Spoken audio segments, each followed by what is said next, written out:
When you successfully ignore the mental reality and enter the void, you stop being a linear being. You become a vertical point of consciousness. You are not remembering the past. You are not predicting the future. You are purely present. This is the only place where true creation happens. When you plant a seed in the 3D world, it takes time to grow. When you plant an intention in the void, the connection is instantaneous. You are not asking for a new reality. You are aligning your frequency with a reality that already exists in the field. Visual, split screen. Left side, a person chasing a dollar bill on a treadmill, struggle. Right side, a person sitting in the void and the dollar bill floats to them, attraction. This is the secret that the mental reality hides from you. You do not attract what you want, you attract what you are. In the mental reality, you want money because you feel poor. You want love because you feel lonely. You are broadcasting a signal of lack. The field reads that signal and gives you more lack. It is a perfect mirror. In the void, you must do something radical. You must feel the emotion of the future before the experience happens. You must feel the gratitude of health while your body is sick.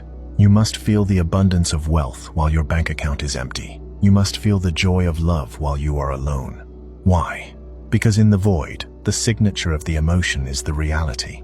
When you combine a clear intention, the electric thought, with an elevated emotion, the magnetic charge, you create a new electromagnetic signature. You are broadcasting a new station.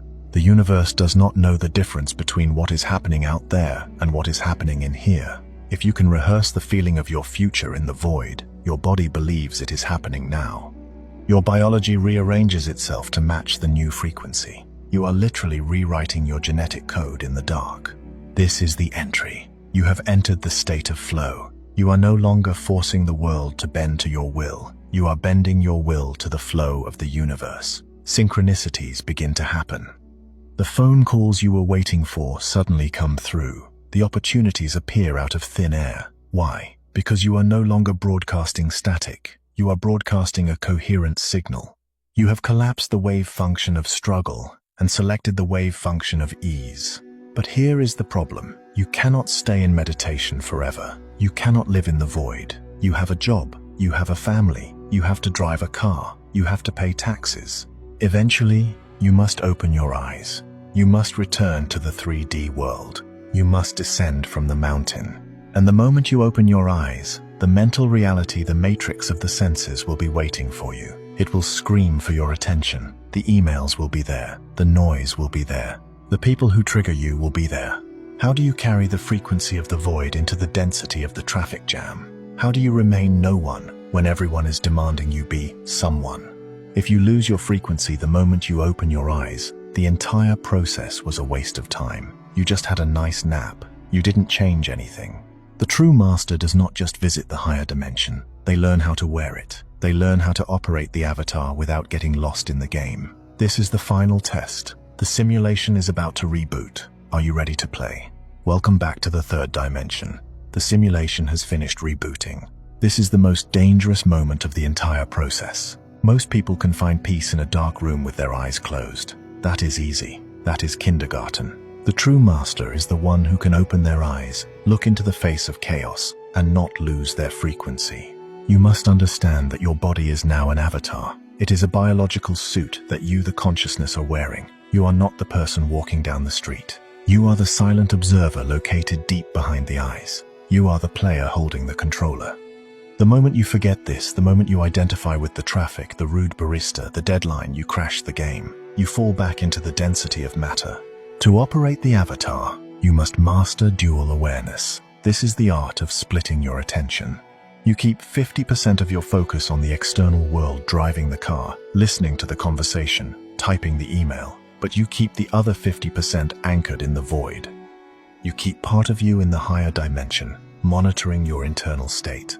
You are watching the world, but you are also watching yourself watching the world. This is open eye meditation. When you do this, you become a ghost in the machine. You are in the world, but not of it. You will notice something strange begin to happen. Because you are no longer reacting to the matrix with the old emotional programs, the matrix begins to glitch. The 3D reality is a feedback loop. It feeds on your reaction. When someone insults you, the script expects you to get angry. When you lose money, the script expects you to panic. This reaction is the energy that sustains the reality. When you refuse to react, when you stand in the chaos with the perfect stillness of the void, you starve the event. The reality has no choice but to rearrange itself to match your new frequency. The conflict dissolves. The angry person suddenly apologizes or walks away. The traffic clears. The problem that seemed impossible suddenly solves itself. Why? Because you are no longer a victim of the program. You are rewriting the code in real time. You are not waiting for the world to change so you can feel good. You are feeling good, so the world must change. This is the law. The mirror cannot smile before you do. You begin to see others not as people, but as energy signatures. You see their loops. You see them trapped in their own mental realities, replaying the same past over and over. You do not judge them. You have compassion for them because you used to be them, but you do not join them. You hold your frame. You hold the high ground of the fifth dimension. But be warned, the avatar has a failsafe mechanism. The old self, the biological record of who you used to be, is not dead. It is dormant. It is waiting for you to slip. It is waiting for you to get tired. It is waiting for a moment of weakness to drag you back into the linear timeline. The moment you think, I have mastered this, you have lost it. That thought is the ego creeping back in through the back door. The moment you judge your progress, you are back in the mental reality. The moment